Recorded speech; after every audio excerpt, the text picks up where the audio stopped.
My wife died suddenly. Father told me to marry his partner's daughter, revealing he knew about her secret affair. Hey Reddit. I never thought I would be posting something like this. But my world has been turned completely upside down, and I honestly don't know where else to turn for some outside perspective. I am Mark, 35 years old, and my wife, Sarah, who was 33, passed away very suddenly about 4 months ago. It was a car accident, instantaneous, horrific. One moment she was here, heading home from a work conference, and the next she was gone. We were married for 8 wonderful years, together for 10 total since meeting in our mid-20s. Losing her felt like losing a part of myself. The pain has been unimaginable, truly. My father, David, is 60 years old. In the immediate aftermath of Sarah's passing, he seemed supportive, or at least, he was physically present. He helped with the funeral arrangements, brought over food, sat with me, although looking back, he always seemed a bit detached, more focused on the logistics than the emotional support. My mother passed away from cancer about 5 years ago, so it has just been him for a while. He is a successful businessman, very pragmatic, sometimes to the point of being emotionally stunted, I suppose. I always thought that was just his way, especially after losing my mom. He and Sarah had an okay relationship, I thought. Not overly warm but polite and respectful. He never overtly disapproved, but thinking back now, maybe there were subtle signs I missed. He occasionally made comments about her career choice being less ambitious than mine, or questioned our decision not to have children immediately, framing it as her influence. At the time, I just brushed it off as typical dad stuff, maybe a generational difference in expectations. The first few months after Sarah died are a blur of grief. I was barely functioning, going through the motions of work, coming home to an empty house, constantly expecting her to walk through the door. Friends and family were kind, offering condolences, checking in, but nothing really penetrated the fog of loss. My father would call periodically, ask if I needed anything, but the conversations were always brief, awkward. He seemed uncomfortable with my grief, often changing the subject quickly if I started to get emotional. Then, about 6 weeks ago, he came over for dinner. I had managed to cook something simple, the first real meal I had made in weeks. We were eating in near silence when he cleared his throat. He started talking about how life goes on, how Sarah wouldn't want me to waste away grieving. I nodded numbly, expecting some sort of generic encouragement. But then he leaned forward, his expression serious, almost businesslike. He said, "Mark, it has been a few months. It is time you started thinking about the future. You are still young, successful. You need a partner, a family. Sarah is gone, and dwelling on it will not bring her back." I was stunned into silence. A few months? It felt like yesterday. Before I could even process the sheer insensitivity, he continued. "Actually, I was talking to my business partner, Mr. Harrison, the other day. You remember his daughter, Chloe? She is back from studying abroad, a lovely girl, very bright. Around 28 now, I think. She is looking to settle down. You two would make a fine match. Mr. Harrison and I both think it would be an excellent connection, beneficial for everyone." I just stared at him. Chloe. I vaguely remembered her as a teenager from company picnics years ago. Beneficial for everyone. Was he talking about a marriage like it was a business merger? I felt a surge of anger so intense it almost choked me. I finally found my voice and it was shaking. "Dad, are you serious right now? Sarah died 4 months ago, 4 months, and you are trying to set me up with your business partner's daughter? What is wrong with you?" He actually looked surprised by my reaction, maybe even a little offended. He replied, "Mark, be reasonable. I am just thinking of your well-being. You cannot stay stuck in the past forever. Chloe is a good prospect, stable family, good background. Sarah, well, she was different. It is better to move forward with someone suitable. Someone suitable? What the hell did that mean? Different. The implication hung heavy in the air. My grief was instantly replaced by a cold fury mixed with a sickening unease. I told him to get out. I shouted it. "Get out of my house right now." He tried to argue, telling me I was being overly emotional, irrational. He said I would see he was right eventually. But I just pointed to the door, unable to even look at him. He eventually left, looking put out, like I was the one being unreasonable. After he left, I just collapsed. The conversation replayed in my mind. His coldness, his bizarre rush to marry me off, his strange comment about Sarah being different and Chloe being suitable. It felt so calculated, so utterly devoid of empathy. Why would he do that? Why Chloe specifically? Why the rush? It did not make any sense, unless there was something he was not telling me, something he knew. That night I could not sleep. His words echoed in my head. Someone suitable. Sarah was different. What did he mean? My mind started racing, replaying interactions, searching for clues I might have missed. Did my dad dislike Sarah more than I realized? Why? Was it just snobbery about her family background, which was more modest than ours? Or was it something else? I started thinking about Sarah in the months before the accident. She had seemed stressed sometimes, distant. I had attributed it to her demanding job at the marketing firm. We had argued a couple of times about her working late, about trips she had to take. Were those arguments about more than just work? A horrible suspicion started to form, a possibility I had never even considered while she was alive. Could Sarah have been unhappy? Could she have been unfaithful? The thought felt like a betrayal in itself, a violation of her memory.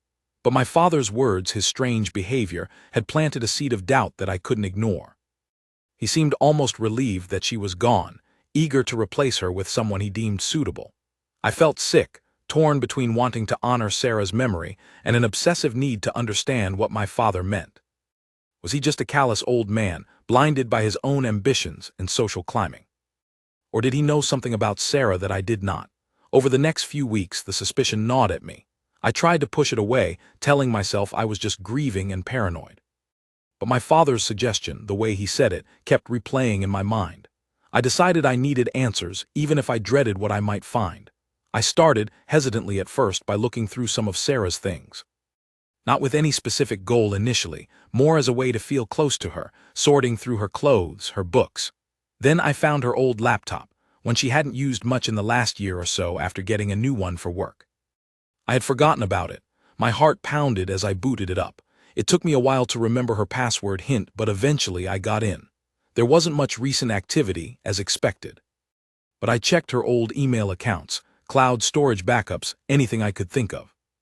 Deep in an old, archived folder in a secondary email account she rarely used, I found them. Emails exchanged between Sarah and a man I didn't know. Let's call him Ben. The emails started about 2 years ago. They were friendly at first, colleagues working on a joint project it seemed. But the tone gradually shifted. Flirtatious banter, inside jokes, plans to meet for coffee or lunch that seemed to go beyond professional courtesy. Then the messages became more explicit. Talk of feelings, secret meetings, hotel rooms. My blood ran cold. It was undeniable. Sarah had been having an affair. I felt like I couldn't breathe. The woman I loved, the woman I was mourning, had been lying to me for potentially 2 years. The dates of the emails corresponded with times she had claimed to be working late, attending conferences, visiting friends out of town. The stress, the distance. It wasn't just work. It was guilt. It was a double life. I wanted to stop reading, to throw the laptop against the wall, but I couldn't. I needed to know everything. Who was Ben? How serious was it? Did it have anything to do with her death? The emails became less frequent in the months leading up to the accident, suggesting maybe it had cooled off or ended. There was one email from Sarah to Ben about 6 months before she died where she talked about feeling confused, about the guilt weighing on her, about loving me but also being drawn to him. There were no emails after that point in that chain. Had she ended it? Was she trying to recommit to our marriage? I might never know for sure, but then I found something else, something even more disturbing. Tucked away in a different folder, labeled simply Finances, were copies of messages between Sarah and my father, David. These were much more recent, starting about 8 months before Sarah passed away. They weren't emails, but looked like screenshots of text messages she had saved. The initial messages were tense. My father was confronting her about something. He mentioned seeing her car parked somewhere it shouldn't have been, late at night. He accused her of embarrassing the family, of disrespecting me. Sarah was defensive at first, then seemed resigned. Later messages showed a shift. My father wasn't just accusing, he seemed to be advising her, almost coaching her. He told her she needed to be more discreet if she was going to continue whatever she was doing. He mentioned the importance of appearances. In one horrifying message, he told her that while he didn't approve of her extracurricular activities, he understood that sometimes people make mistakes, but the key was managing the fallout and protecting the family's reputation, and implicitly, his business interests, which might be affected by a messy divorce. My father knew Sarah was having an affair. He didn't tell me. He didn't confront her to protect me or our marriage. No, he confronted her, and when she seemingly didn't stop immediately, he advised her on how to hide it better. He spoke about protecting the family image. And then, After she died, his immediate reaction was to push me towards the daughter of his business partner, someone suitable, someone who presumably wouldn't cause such potential embarrassment.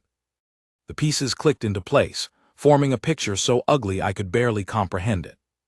His callous suggestion wasn't just insensitive grief management. It was a calculated move. Sarah, the different one who had stepped out of line and caused him worry about scandal, was gone. Now was his chance to install a wife for me who fit his criteria, someone who would enhance his social and business standing. Chloe Harrison. It was strategic. It was monstrous. He wasn't mourning Sarah. He might have even been relieved she was out of the picture, removing a potential problem for his precious reputation. The rage I felt earlier was nothing compared to the icy fury that consumed me now. My own father had known about Sarah's betrayal and had essentially coached her on how to keep deceiving me, all to avoid a potentially messy public divorce that might inconvenience him. And then he had the audacity to use her death as an opportunity to further his own agenda. I needed to confront him. I saved copies of everything, the emails between Sarah and Ben, the message screenshots between Sarah and my father. I took pictures of the screen with my phone as well, just in case. I spent a day just processing, letting the shockwaves wash over me. The grief for Sarah was now horribly complicated, tangled with anger and betrayal. The image of my father, the man who raised me, was shattered. I called him and told him I needed to talk, that I had something important to discuss. I suggested meeting at a neutral place, a quiet coffee shop. I needed witnesses around, even if they didn't know what was happening. I didn't trust him, didn't trust myself to remain calm in private. He arrived looking smug, probably assuming I had come to my senses, and was ready to apologize for shouting at him, maybe even ready to consider his disgusting proposal about Chloe. I let him order his coffee, then I calmly slid my phone across the table, open to the screenshots of his messages with Sarah. I just said, "Explain this." His face went pale. He stammered, tried to deny it, asked where I got them. He blustered about privacy. I didn't say anything, just stared at him, letting his pathetic denials hang in the air. Then I showed him a printout of one of the emails between Sarah and Ben. I said, "I know, Dad. I know about the affair. And I know that you knew. You knew and you didn't tell me. You helped her hide it." He finally broke. His eyes darted around the coffee shop, suddenly paranoid. He leaned in, lowering his voice to a harsh whisper. "Okay, fine. Yes, I knew. What was I supposed to do? Tell you and blow up your life? Cause a scandal? She was careless. I was trying to manage the situation, protect you, protect the family name. She wasn't right for you anyway, Mark. Too flighty, not from the right background. I always knew she would disappoint you. Her dying, well, it was tragic, of course, but perhaps it was for the best in the long run. Now you have a chance to start over properly this time, with someone like Chloe, for the best. My wife's death was for the best." Hearing him say it out loud, hearing the absolute lack of remorse, the calculating self-interest, it was like a physical blow. He hadn't just known, he had actively despised her and saw her death as convenient. I stood up, my legs shaky. I looked down at him, this stranger who was my father. I replied, "You didn't protect me, you betrayed me just like she did. You disgust me. We are done. Don't ever contact me again. Don't come near me, my home, or anyone I care about. You are dead to me just like Mom is." I walked out without looking back, leaving him sitting there, stunned. The relief I felt driving away was immense, quickly followed by a fresh wave of grief and anger, but also clarity. That was 2 weeks ago. I immediately blocked his number, his email, everything. I called my aunt, my mother's sister, and told her everything. She was horrified, furious on my behalf. She always had her suspicions about my father's coldness and ambition overriding everything else. She has been an amazing support. She spread the word to the rest of that side of the family, who have rallied around me and cut contact with David as well. I also took steps to ensure my father couldn't interfere in my life further. I consulted a lawyer to review my finances and my mother's will, ensuring he had no legal standing or leverage over me, especially concerning any shared assets or potential inheritances down the line. Thankfully, my mother had set things up quite clearly, leaving her personal assets directly to me. My father's business is separate. The revenge, if you can call it that, wasn't some grand plot. It was simply telling the truth. His reputation, which he valued so highly, is now tarnished within our family circle. His business partner, Mr. Harrison, apparently got wind of the situation after my aunt spoke to a mutual acquaintance. I heard through the grapevine that Mr. Harrison was deeply uncomfortable with David, trying to push me towards Chloe under such horrific circumstances, and their professional relationship has become strained. David tried to call me from unknown numbers a few times, sent emails that went to spam. I ignored them all. He is isolated, facing the consequences of his own actions. As for Sarah, my feelings are still incredibly complicated. There's sadness for the woman I loved and the good times we shared, but it's now overlaid with the bitterness of her betrayal. The grief is different now, sharper, uglier. I have started seeing a therapist to work through both the loss and the betrayal by Sarah and by my father. It is helping, slowly. I am focusing on myself, on healing. It is a long road, I know, but cutting my father out of my life was the first necessary step. Exposing his actions felt like reclaiming some power.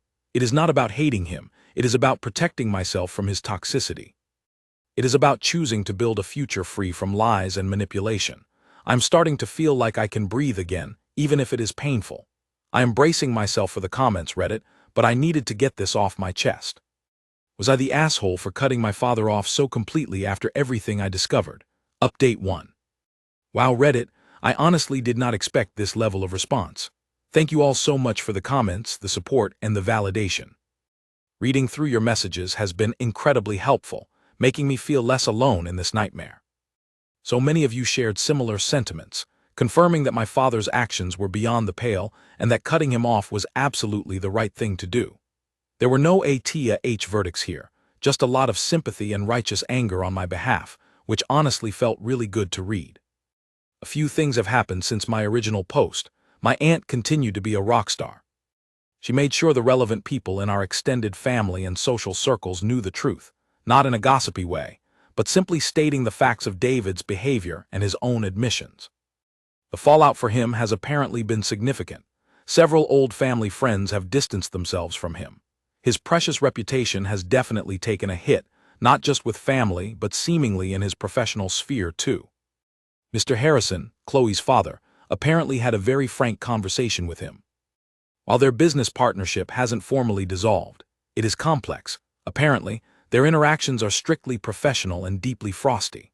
Chloe herself apparently reached out to a mutual acquaintance to express how horrified she was by the whole situation and made it clear she wanted nothing to do with my father's schemes. So his little matchmaking plan spectacularly backfired. Good.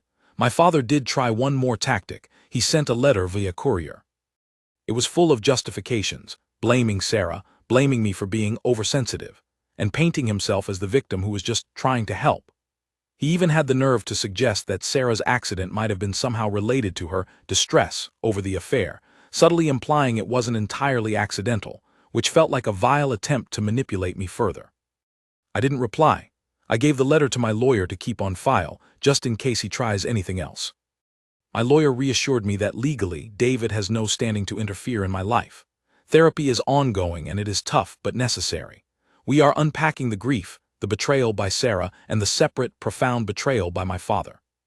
It is like peeling back layers of an onion, and yes, there are tears, but there is also progress.